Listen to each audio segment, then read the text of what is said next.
All right, I hope you went and checked your try it on your own problem from addition. So make sure if you did not do that, you need to go back and do the try it on your own problem for addition and check with the answer key first before moving on to subtraction. So let's go ahead and get started if you did do that.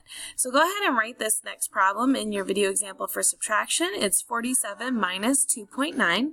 And remember, our rules for adding and subtracting decimals is to line up the decimals. So even though I do not see a decimal after 47, I should know that behind all whole numbers is really a decimal, and then you can add as many zeros as needed. So when we go to line up our decimals, we are going to have 47.00, and have 2.9 underneath. So see how the 2 is before the decimal here and the 9 is after? Well, 7 is before the decimal, and then we should have a 0 after to keep those places lined up. If you also want to put a 0 under 4, you are more than welcome to do that. So we're subtracting this time, so I cannot take 9 away from 0, right? I can't take 9 away from nothing. So when that happens, we need to borrow from the next door neighbor, right? So 7 is 0's next door neighbor.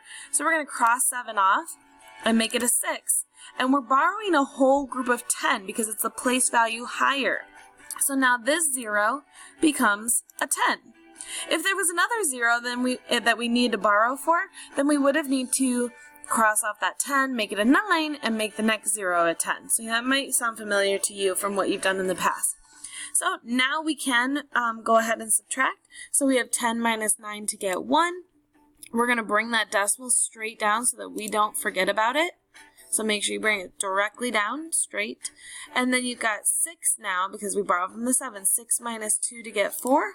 And then 4 minus nothing to get 4. So our final answer is 44.1. Make sure you either circle or rewrite your answer, something to make it stand out so we don't have to hunt down that answer.